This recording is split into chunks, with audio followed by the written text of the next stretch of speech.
And before we go too far, we need just to remind everyone that this video is not intended to instruct. Its purpose is entertainment. There is no warranty, either written or implied, and none shall be inferred.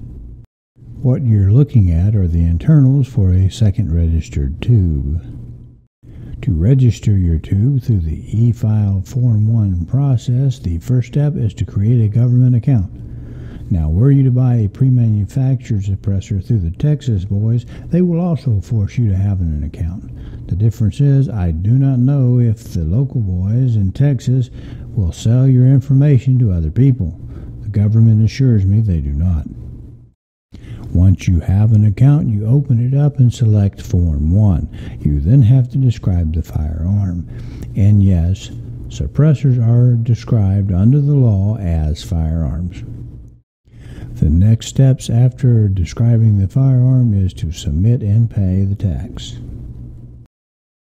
Congratulations, in all probability you just hit your first delay, because if you are making this firearm, the suppressor, from scratch, the odds are very good that neither you as the maker nor the model number you chose pre-exist in the eFile system software.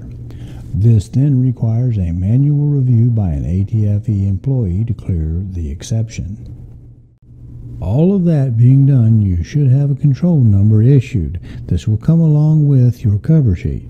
Now, the next step is to take that cover sheet and your fingerprint cards and mail them down to Atlanta, Georgia, for them to be scanned in. Once all of that is completed and the fingerprint cards are scanned into the system, which may take another 3 to 5 days, you then go pending. And in this second tube's case, it took 17 days after that point, which is pretty darn quick. This suppressor is exclusively for 300 blackout subsonic. If you will notice these baffles as they exist, just how sooty they really are. They haven't had that many rounds fired through it, and yet you see a buildup from the muzzle end is less than the mount end.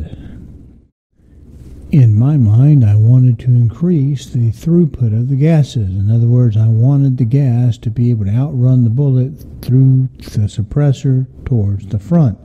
In order to do that, I increased the two rear baffles diameters. Their holes were actually increased and reshot.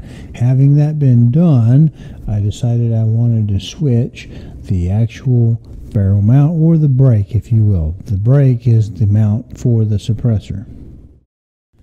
Here are two brakes. The first one I noticed is the one I used, which had the holes in it, the tiny holes. It's also longer. Now, I like this particular one because if you look at the base, it actually has a little bit of a taper, a little bit of a shape to it, whereas the stainless one is more or less flat. However, the stainless has bigger holes, which should allow more gas to exit as the bullet passes through the brake. In addition to that, the brake is actually shorter, so I should allow, in this case, even more gas to pre-exit the can. Now, if this is not enough gas, I can increase the holes in the baffles, or I can go to just a thread adapter with no brake. That should ensure the best gas bypass.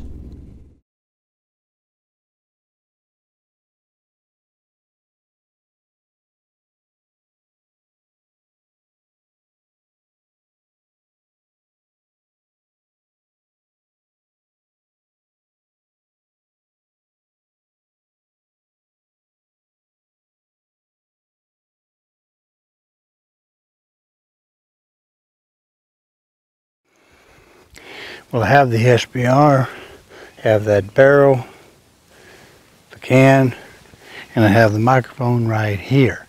I don't know how well this will come out on tape. I have set the shutter speed to 1/250th of a second, so that's pretty fast. I got nice bright sunlight here, although it's going away. Let's see if we can get an idea, just, you know, relative to the shooter.